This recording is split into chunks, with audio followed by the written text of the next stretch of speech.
In this lecture, we will be starting a new topic, and the topic is regular expressions. So, till now we have seen many languages, and we have also seen certain kind of strings accepted by languages. And till now, the way we have represented those strings were just using simple English language.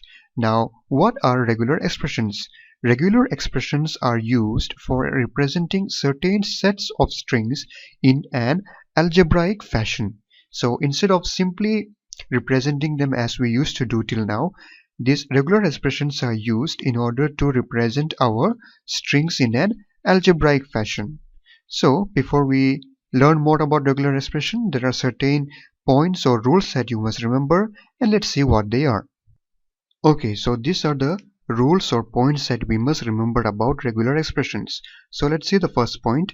Any terminal symbol, that is symbols that belong to sigma, including the empty and the null symbol, are regular expressions. So till now we have seen many symbols like A, B, C and so on, which we use for representing the inputs and outputs. So all these symbols known as terminal symbols, including the empty and the null symbols, are all regular expressions. So that is what the first point says. Now let's see the second point. The union of two regular expressions is also a regular expression. So let's say that we have two regular expressions which we call R1 and R2. These two are regular expressions, and then the union of these regular expressions, which is represented by R1 plus R2, this is also a regular expressions. So if R1 and R2 are regular, then their union will also be regular. Alright, so let's see the third point. The concatenation of two regular expressions is also a regular expression. So let's say we again have two regular expressions, R1 and R2. Then the concatenation of these two regular expressions, which is represented by R1, R2, or you can even put a dot in between them. So this will also be a regular expressions. So if we have two regular expressions, their concatenation will always be a regular expression. Alright, so let's come to the fourth point. The iteration or closure of a regular expression is also a regular expression.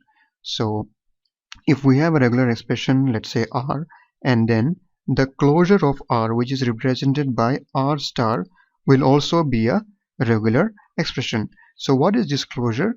I've already mentioned and discussed about this closure in one of our previous lectures, but let me just repeat it again.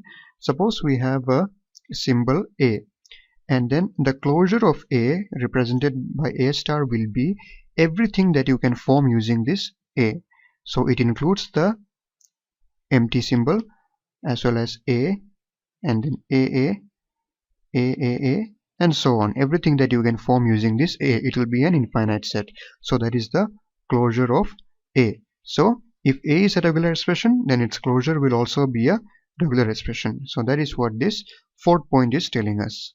And then the fifth point says that the regular expression over sigma are precisely those obtained recursively by the application of the above rules once or several times. So all the regular expressions over sigma, what are they? They are simply the regular expressions that are obtained by applying these rules which are given above once or many times. So we see that when we have regular expressions, if you do the union of them or concatenation of them or closure of them, you obtain new regular expressions.